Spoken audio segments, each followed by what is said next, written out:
परंतु मेरे जो धान का कीमत जो है 3000 को तुम 1500 में लिए, 1500 रुपया पर कुंटल में उसको 60 दबा के लिए। क्या हम जो श्रम कर रहे हैं उसका हमको मेहनताना नहीं मिलना चाहिए वाजिब? व्यापार किसान के वस्तुओं का ही व्यापार हुआ है और उस व्यापार में जो प्रॉफिट होता है तो हमारा दाम को घटा के लेता है और जो बचता है प्रॉफिट वो कमाता है उसका वो टैक्स देता है।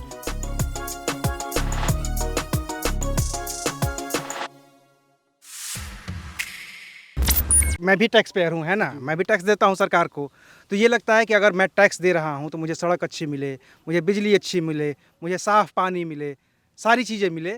और मेरा जो पैसा है, मतलब मैं अपनी बात नहीं कर रहा, बहुत सारे लोगों की बात कर रहा हूँ, जो बहुत सारे लोग दिल्ली में बैठे हैं, वो चाहते हैं कि मेरा जो पैसा है जो मैं टैक्स दे रहा हूँ वो टैक्स का पैसा विकास के काम में लगे, किसी ऐसी जगह पर न लगे जिसको मुफ्तखोरी कहा जाए। तो क्या इसका उपाय ये नहीं है कि आपकी जो धान है, गेहूँ है, चाहे जो भी फसल है, वो जितना लागत उसका लग रहा है उसका 1.5 गुने पे उसको खरीद लिया जाए। फिर आपको ना किसान सम्मान निधि की ज़रूरत पड़ेगी, ना किसी कर्जे की ज़रूरत पड़ेगी, ना किसी कर्ज माफ़ी की ज़रूरत पड़ेगी।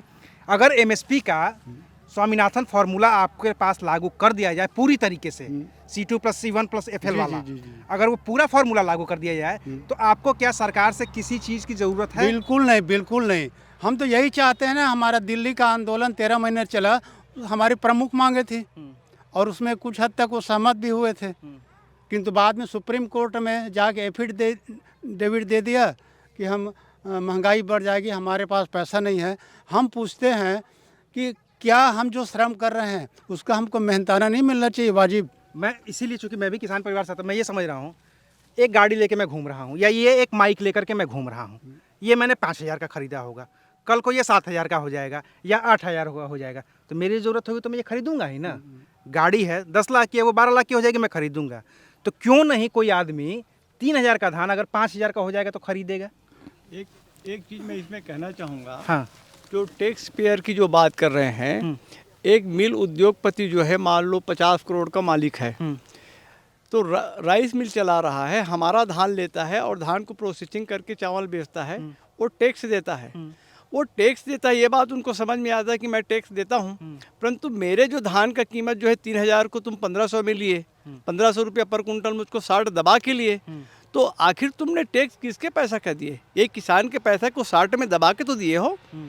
दूसरा कर्मचारी की बात करता है, तो एक कर्मचारी जो है उसका टीएडीए रोज़ सरकार बढ़ा रही है, उसका टैक्स ले रहा है, तो सरकार उसमें गाइडलाइन रखा हुआ है, सरकार उस गाइडलाइन को कभी कम भी करता है, कभी ज़्यादा भी करता है, उसके अनुपात वो टैक्स देता है। तो वो एक अलग चीज़ है, वो कहता है कि टैक्स मैं अपने जेब का दे रहा हूँ, ऐसा नहीं है।